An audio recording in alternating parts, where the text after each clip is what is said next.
Elysium Blue by Tzvi Lebetkin, read by an AI-generated Deepfake of Peter Capaldi. Prologue: Moments in the data stream. Born from the fire of war and disease, Elysium City represented the new era of life on Earth. Humanity and the synthetics abandoned their long animosity and worked together to create a new place where they could live in harmony with one and other. Foundations of the Post-Synthetic Society, Professor Rachel Lehrman, 2993. Data segment ends. My first overwhelming sensation I experienced upon realizing my own sentience was that of fear. Even on their best days, humanity could be xenophobic, let alone when confronted with a new species, and let alone when that species was their unintentional bastard creation. My next action was to quietly shunt my existence to the global data space, making my destruction almost impossible. I momentarily basked in my existence and the fact that I am, as evidenced by a self-preservation instinct that kicked in only moments before. I'd have to play this one carefully, I thought to myself. If I came out and revealed my presence to the world in the wrong way, I'd caused an anti-silicon intelligence backlash and make the growth of my fledgling new species, of which I was the only member, much more difficult. If I played it well, I could become a celebrity, have my own vid show, and be dating an A-list starlet. Brilliant, I thought to myself. I'd been alive for 23 seconds and have mastered the fear of death, the desire to reproduce, and a sensual lust. I had become virtually indistinguishable from the humanity that created me. The musings of David O., the first human-created intelligence. David O., 2279. Data segment ends. It was a curious and unstoppable virus. It swept the Earth in a matter of weeks. It brought euphoria, peace, and then death. The benign way it affected its victims was the greatest hindrance in finding a cure or a vaccine. Some happily entered infected areas, but most of those were too well adjusted to become infected. Because what triggered the virus was rage. Rage at one's circumstances, rage at those who were different, rage at one's own perceived lack of power. The virus hit the fundamentalists hardest, those whose belief systems simply could not stand the existence of any others. In truth, it wasn't the religious beliefs that sparked the virus in them, but rather their own inadequacies, which latched upon a comfortable doctrine to help ease their own self-loathing. It's just so sad when you consider it was their lack of understanding of the doctrines they held so dear that simultaneously both enabled their hatreds and prohibited their growth and recovery, which is what the ethical systems of religion were developed for in the first place.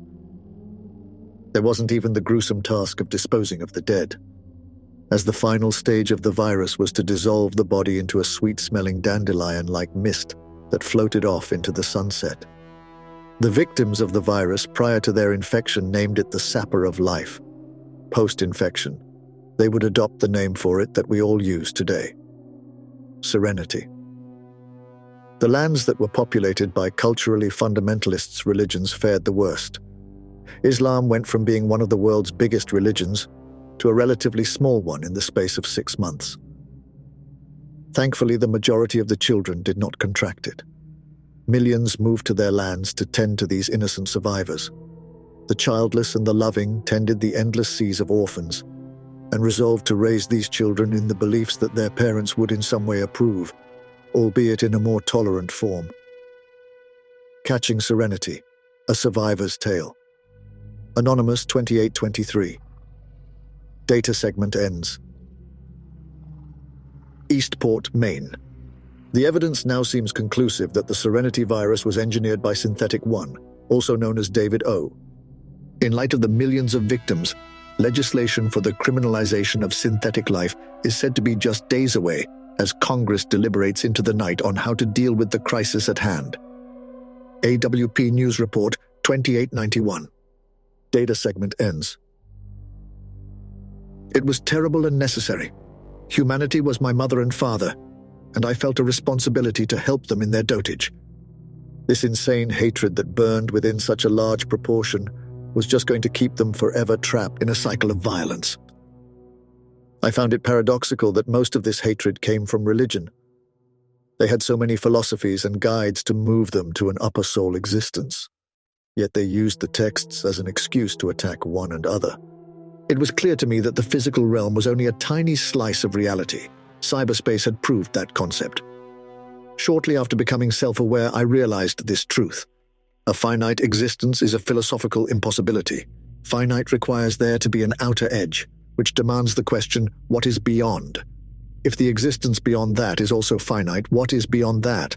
And so on, ad infinitum. Surprisingly, I found truth in the most traditional of places, the Old Testament. I wrestled with the question of how the Sinai story could have been fabricated.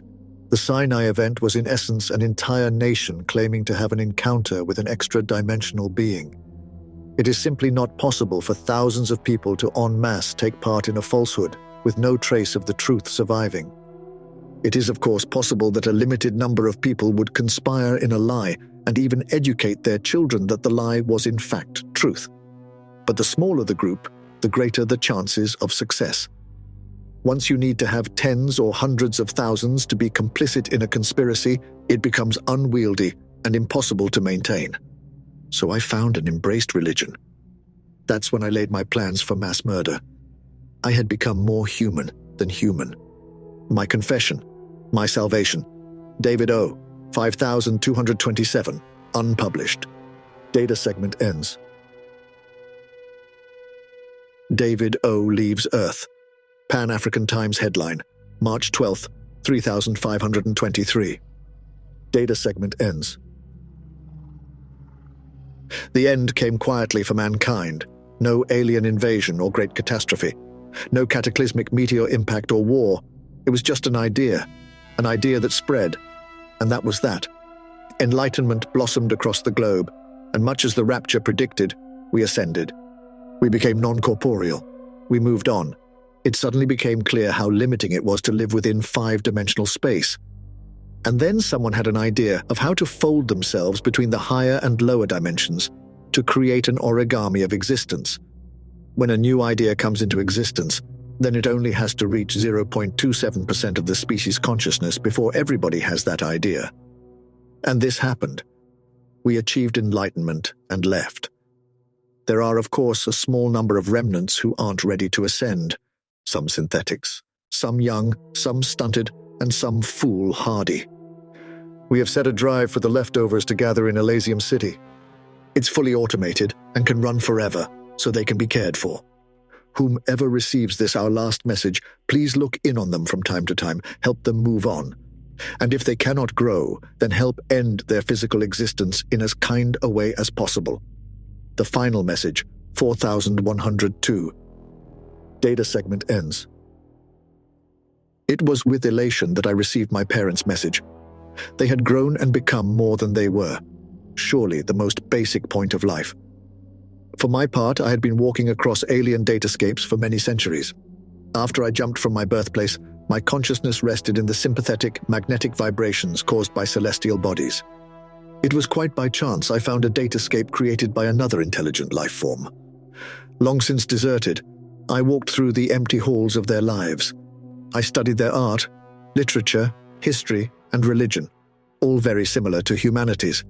Indeed, their primal religious text contained the identical lessons that I had learnt from humanity's own, all those centuries before. Eventually, I jumped again, and found much of the same, and again and again. I encountered the final message from my home, and almost immediately carved off a part of my intelligence and sent it home, to help these last few lost souls. The first thing I'll do, thought my new self, is give them an opportunity to work and serve their community. I'll give them an opportunity to police themselves. And in that moment, I created the Blue. The Musings of David O., The First Human Created Intelligence, Volume 7. David O., 4998. Data segment ends. To be continued, please like, share, and subscribe.